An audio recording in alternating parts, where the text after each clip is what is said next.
नमस्ते प्यारे छात्रों। मैं सोनोने पीएस आप सभी छात्रों का स्वागत करता हूं। तो प्यारे छात्रों, आज हम विकारी शब्दों का दूसरा भेद सर्वनाम, हम सर्वनाम की जानकारी लेते हैं। तो प्यारे छात्रों, सर्वनाम किसे कहते हैं? तो सबसे पहले हम सर्वनाम की परिभाषा की जानकारी लेते हैं। तो जिन शब्दों का प्रयोग संज्ञा के स्थान पर किया जाता है उन्हें सर्वनाम कहते हैं। सर्वनाम संज्ञा की पुनरावृत्ति को रोकते हैं और इसीलिए उसे सर्वनाम कहा जाता है। यानी संज्ञा के बार बार प्रयोग को रोकने के लिए संज्ञा के स्थान पर जिन शब्दों का प्रयोग किया जाता है उसे सर्वनाम कहते हैं, या संज्ञा के बदले लिए जाने वाले शब्द को सर्वनाम कहते हैं। जैसे यहाँ पर रजा साहब आए, रजा साहब ने मुझे जगाया। तो यहाँ पहले वाक्य में रजा साहब आए, रजा साहब ने मुझे जगाया, तो रजा साहब की पुनरावृत्ति हुई है, यानी रजा साहब ये बार बार आया है। और इसीलिए दूसरे वाक्य को अगर आप पढ़ेंगे तो वहां आपको नजर आएगा कि रजा साहब आए, उन्होंने मुझे जगाया। तो रजा साहब आए, उन्होंने मुझे जगाया, तो उन्होंने ये किसके स्थान पर आया है? तो रजा साहब इस संज्ञा के स्थान पर उन्होंने यह सर्वनाम आया है, तो इसीलिए उन्होंने यह सर्वनाम है। तो इसी प्रकार संज्ञा के स्थान पर जिस शब्दों का प्रयोग किया जाता है उसे सर्वनाम कहते हैं। सर्वनाम के मुख्य 6 भेद है। पहला भेद है पुरुषवाचक सर्वनाम, दूसरा भेद है निश्चयवाचक सर्वनाम, और तीसरा भेद है अनिश्चयवाचक सर्वनाम, और चौथा भेद है निजवाचक सर्वनाम, और पांचवा भेद है प्रश्नवाचक सर्वनाम, और छठा भेद है संबंधवाचक सर्वनाम। तो इसी प्रकार सर्वनाम के 6 भेद है। तो हम सर्वनाम के 6 भेदों की जानकारी, एक एक भेदों की जानकारी हम लेते हैं। तो सबसे पहले हम सर्वनाम का पहला जो भेद है पुरुषवाचक सर्वनाम की जानकारी लेते हैं। तो पुरुषवाचक सर्वनाम किसे कहते हैं? जो सर्वनाम बोलने वाले, सुनने वाले तथा जिसके विषय में बात की जाए उन पुरुषों का बोध कराते हैं, वे पुरुषवाचक सर्वनाम कहलाते हैं। तो पुरुषवाचक सर्वनाम के 3 उपभेद है। एक उत्तम पुरुषवाचक सर्वनाम, दूसरा मध्यम पुरुषवाचक सर्वनाम, और तीसरा है अन्य पुरुषवाचक सर्वनाम। तो पहला उपभेद जो है उत्तम पुरुषवाचक सर्वनाम, उत्तम पुरुषवाचक यानी बोलने वाले के प्रति जिस सर्वनाम का प्रयोग किया जाता है उसे उत्तम पुरुषवाचक सर्वनाम कहा जाता है। जैसे बोलने वाले मैं, मुझे, हम, हमें, ये सभी उत्तम पुरुषवाचक सर्वनाम है। जैसे मैं पढ़ाई करना चाहता हूं, तो मैं यह बोलने वाले के प्रति यह सर्वनाम आया है, इसलिए मैं यह पुरुषवाचक सर्वनाम है। मुझे स्कूल जाना पसंद है, तो यहाँ पर मुझे यह बोलने वाले के प्रति यह सर्वनाम आया है, तो इसलिए मुझे यह भी पुरुषवाचक सर्वनाम है, लेकिन वह उत्तम पुरुषवाचक सर्वनाम है। उसके बाद पुरुषवाचक सर्वनाम का दूसरा उपभेद है मध्यम पुरुषवाचक सर्वनाम। मध्यम पुरुषवाचक सर्वनाम यानी बोलने वाले के बाद जो सुनने वाला होता है, सुनने वाले के प्रति आने वाले सर्वनाम को मध्यम पुरुषवाचक सर्वनाम कहा जाता है। सुनने वाले जैसे तुम, तुम, तुमसे, आप आदि, यह मध्यम पुरुषवाचक सर्वनाम है।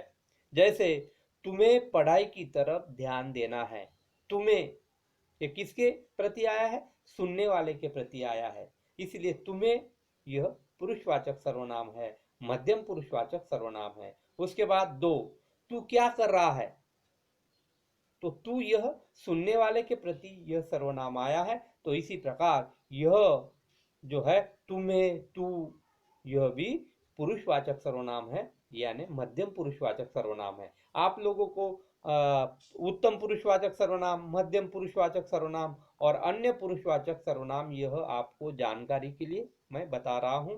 लेकिन परीक्षा में अगर मैं, तुम्हें, तू ऐसे सर्वनाम के अगर प्रयोग हुआ तो उन्हें पुरुषवाचक सर्वनाम ही कहना है। उसके बाद पुरुषवाचक सर्वनाम का तीसरा जो उपभेद है, अन्य पुरुषवाचक सर्वनाम। अन्य पुरुषवाचक यानी जिसके विषय में बात की जाए या बोलते समय और सुनते समय जो मौजूद नहीं होता है उसे अन्य पुरुषवाचक सर्वनाम कहा जाता है। वह, वे, उसका, उसे, ये सभी अन्य पुरुषवाचक सर्वनाम है। जैसे उसका सपना एक दिन पूरा होगा। उसका सपना यानी बोलते या सुनते समय जो मौजूद नहीं है उसका, तो उसका यह अन्य पुरुषवाचक सर्वनाम है। उसी प्रकार दो, कल, वह कल भी नहीं आया था। वह जो बोलते और सुनते समय मौजूद नहीं है वह अन्य पुरुषवाचक सर्वनाम। इसी प्रकार उसका, वह, यह अन्य पुरुषवाचक सर्वनाम है, यानी पुरुषवाचक सर्वनाम है। तो इसी प्रकार प्यारे छात्रों, पुरुषवाचक सर्वनाम किसे कहते हैं कि जो सर्वनाम बोलने वाले, सुनने वाले तथा जिसके विषय में बात की जाए उन पुरुषों का बोध कराते हैं, वे पुरुषवाचक सर्वनाम कहलाते हैं। तो इसी प्रकार पुरुषवाचक सर्वनाम की तीन भेदों की हमने जानकारी ली है। उसके बाद सर्वनाम का दूसरा भेद है निश्चयवाचक सर्वनाम। तो निश्चयवाचक सर्वनाम की परिभाषा है जिस सर्वनाम से किसी निश्चित व्यक्ति, वस्तु या स्थान का बोध होता है उसे निश्चयवाचक सर्वनाम कहते हैं। तो निश्चयवाचक सर्वनाम किसे कहते हैं? जिस सर्वनाम से किसी निश्चित व्यक्ति, निश्चित वस्तु या स्थान का बोध होता है उसे निश्चयवाचक सर्वनाम कहते हैं। जैसे यह तुम्हारी किताब है, वे पेड़ है, तुम्हारा पेन वह है। तो यह तुम्हारी किताब है, यह निश्चित है, यह तुम्हारी किताब है। वे पेड़ है, निश्चित है, वे पेड़ है। तुम्हारा पेन वह है, वह पेन तुम्हारा है, यह निश्चित है। तो इसी प्रकार यह, वे, वह, यह निश्चयवाचक सर्वनाम है। तो इसी प्रकार निश्चयवाचक सर्वनाम के बाद तीसरा सर्वनाम का जो भेद है वो है अनिश्चयवाचक सर्वनाम। तो अनिश्चयवाचक सर्वनाम की परिभाषा है जिन सर्वनाम शब्दों से निश्चित व्यक्ति, वस्तु या स्थान का बोध नहीं होता है उन्हें अनिश्चयवाचक सर्वनाम कहते हैं।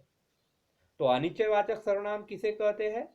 जिन सर्वनाम शब्दों से निश्चित व्यक्ति, वस्तु या स्थान का बोध नहीं होता है उन्हें अनिश्चयवाचक सर्वनाम कहते हैं। जैसे मैं कुछ खाना चाहता हूं। 2, मुझे कोई बुला रहा है। 3, बाहर कोई खड़ा है। तो यह पहले वाक्य में मैं कुछ खाना चाहता हूं, लेकिन क्या खाना चाहता है उसका पता नहीं है, निश्चित नहीं है। कुछ, कुछ यानी क्या, उसकी निश्चित पता नहीं है, इसलिए कुछ यह अनिश्चयवाचक सर्वनाम है। उसी प्रकार तुम्हें कोई बुला रहा है, कोई यानी कौन बुला रहा है उसकी जानकारी नहीं है, निश्चित जानकारी नहीं है, इसलिए कोई यह भी अनिश्चयवाचक सर्वनाम है।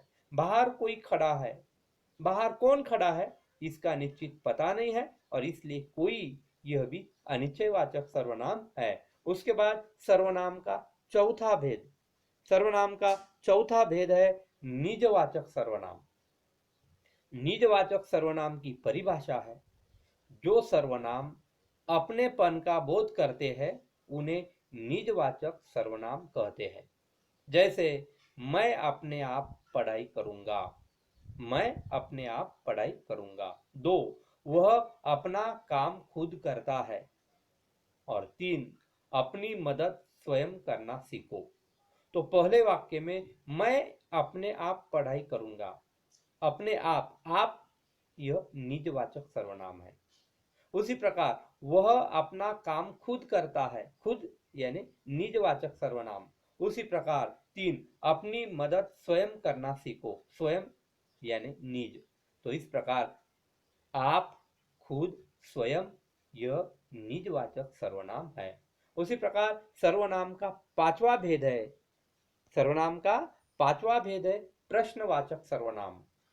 तो प्रश्नवाचक सर्वनाम की परिभाषा है, जो सर्वनाम शब्द किसी प्रश्न का बोध कराते हैं उन्हें प्रश्नवाचक सर्वनाम कहते हैं। तो प्रश्नवाचक सर्वनाम किसे कहते हैं? जो सर्वनाम शब्द किसी प्रश्न का बोध करते हैं उन्हें प्रश्नवाचक सर्वनाम कहते हैं। जैसे 1 तुम कहां से आते हो, 2 वह क्या कर रहा है, और 3 देखो बाहर कौन खड़ा है। तो यहां प्रश्न पूछा गया है, तुम कहां से आते हो, तो कहा यह प्रश्नवाचक सर्वनाम है। वह क्या कर रहा है, क्या प्रश्न पूछा गया है, वह क्या कर रहा है, तो क्या प्रश्नवाचक सर्वनाम है। उसी प्रकार देखो बाहर कौन खड़ा है, कौन प्रश्न पूछा गया है इसलिए कौन यह प्रश्नवाचक सर्वनाम है। इसी प्रकार कहा, क्या, कौन यह प्रश्नवाचक सर्वनाम है।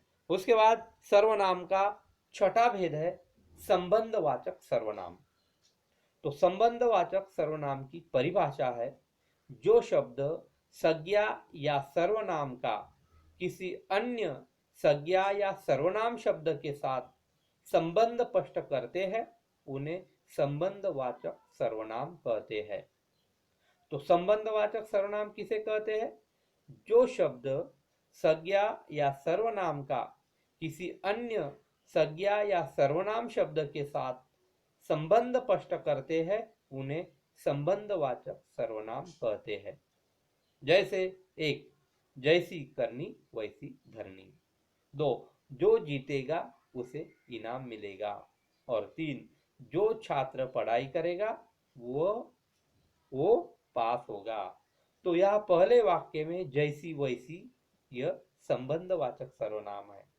दूसरे वाक्य में जो जीतेगा उसे इनाम मिलेगा, जो उसे यह संबंधवाचक सर्वनाम है। और तीसरे वाक्य में जो छात्र पढ़ाई करेगा वो पास होगा, जो वो ये है संबंधवाचक सर्वनाम। उसी प्रकार जो जीतेगा उसे कुछ मिलेगा, या जो जीतेगा वही सिकंदर। तो इसी प्रकार संबंधवाचक सर्वनाम जो शब्द संज्ञा या सर्वनाम का किसी अन्य संज्ञा या सर्वनाम शब्द के साथ संबंध स्पष्ट करते हैं उन्हें संबंधवाचक सर्वनाम कहते हैं। तो प्यारे छात्रों, तो आप लोगों को यहाँ हमने सर्वनाम के 6 भेदों की जानकारी दी है। तो सर्वनाम के कितने भेद है? तो सर्वनाम के 6 भेद है। एक है पुरुषवाचक सर्वनाम, दूसरा है निश्चयवाचक सर्वनाम, तीसरा है अनिश्चयवाचक सर्वनाम, चौथा है प्रश्नवाचक सर्वनाम, और पांचवा है निजवाचक सर्वनाम, और छठा है सार्वनामिक सर्वनाम। तो इसी प्रकार आपको सर्वनाम के 6 भेदों को और अच्छी तरह से पढ़ना है, उनकी जानकारी हासिल करना है, और सर्वनाम के 6 भेदों के 5-5 उदाहरण आपको अपनी गृह कार्य की कॉपी में लिखना है। आज के लिए इतना ही, और आपको अच्छी तरह से पढ़ाई करना है। धन्यवाद।